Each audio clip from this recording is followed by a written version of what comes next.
Claudette is 7 years old and feels alone, very alone. Yes, her parents love her. Yes, they want the world for her, but the world doesn't want her, or at least that's what Claudette believes. She just wants to fit in at school, fit in with her cousins, fit in with her teammates on the soccer pitch. But fitting in isn't as simple as being like others. She's different, and she knows it. She feels slow, unresponsive, not quick enough to understand her teacher or keep up with her class.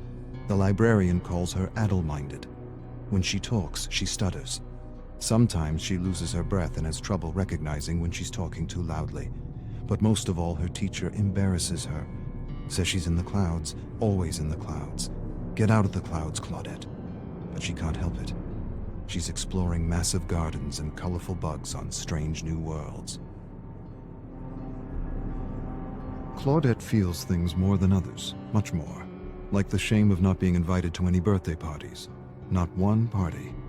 Every day her parents ask her who she played with at lunch, and every day she lowers her chin and tells them that she doesn't want to talk. Her parents ask her teacher, and her teacher tells them she likes to play alone. Not so much play, more like collect and observe things, flowers, weeds, beetles, worms, rocks. Some kids are just loners. Every day her parents ask her about her friends, and every day the shame returns.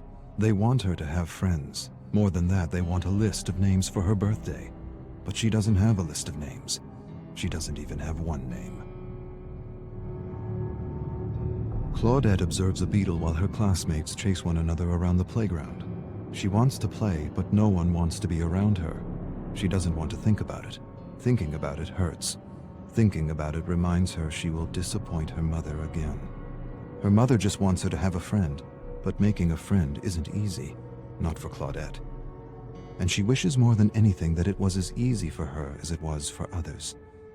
She wishes she had a friend to make her parents worry less. Maybe they would even be proud. Maybe she should give up her passion for bugs and flowers. Maybe that would help. Maybe then she would be like other kids. But the need to explore and collect is strong. It is not beyond her. It is her. Claudette loves to collect things, and she knows this is why many call her weird. Her father tells her she's perfect the way she is. He tells her a man named Darwin used to collect bugs and plants too. He had a big imagination like her.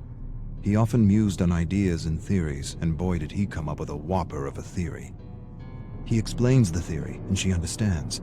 Her father has a way of taking complicated ideas and making them easy to understand. Darwin. Claudette likes the name. She smiles, stares at her favorite blue and green beetle, and names him Darwin. Claudette's mom is crying. She's upset because Claudette is having trouble in school. Her grades are lower than they've ever been. She doesn't understand what she's doing wrong as a parent. Her dad says she's doing nothing wrong. He says Claudette's wired differently, and that's okay. Her mom doesn't want her to collect plants and bugs anymore. Her dad says that's the best part of her, and he doesn't need a child who fits some bell curve. More than this, he defends her. He tells her mother that the greatest treasures gifted to the world were from those who didn't conform, who weren't normal, who didn't fit some outdated bell curve. Tolstoy, Tesla, Einstein, Shakespeare. Her mother doesn't care. A sudden cry escapes her lips. I don't want her to repeat the year. Claudette hides under the covers pretending to be asleep, pretending she can't hear the yelling. Her mother wants her to get special help, but her father doesn't want to alienate her. He's right. Claudette doesn't want the other kids to know she needs special help. They'll laugh at her. She'll figure things out. She promises she will. Her new substitute teacher, Mrs. Cahill, is helping her.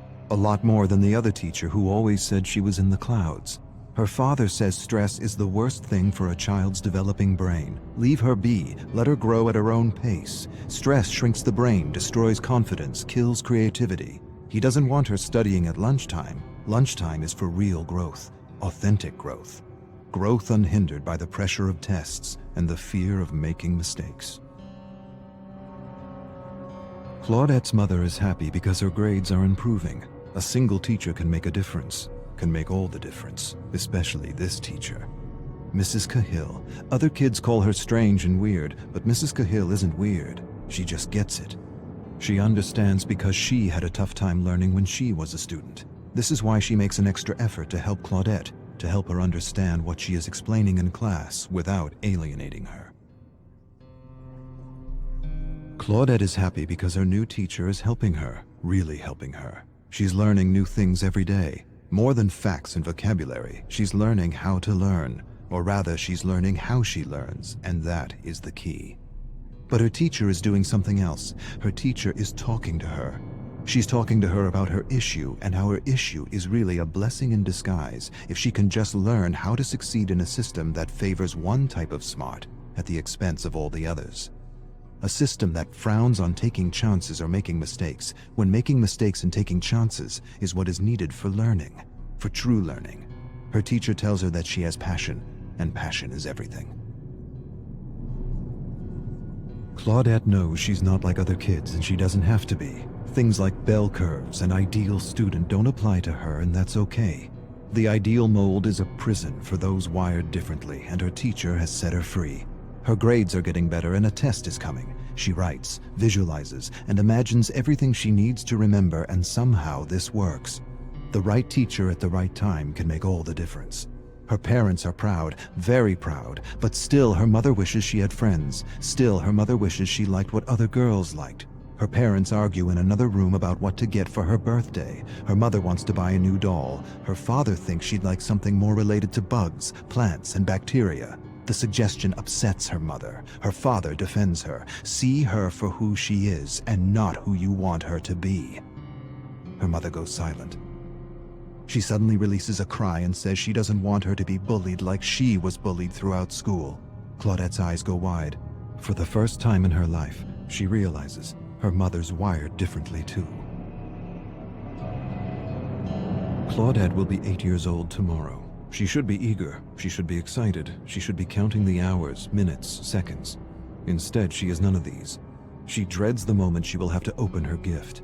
Every year it's the same. Dolls, crafts, jewelry. Nothing that means anything to her. Maybe this year she'll smile and pretend she didn't want a magnifying glass, or a collection of stones, or a set of books on botany. Maybe, to make things easier, she'll pretend. Maybe that'll make her mother less scared for her. Seeing her happy about her grades felt good. Real good.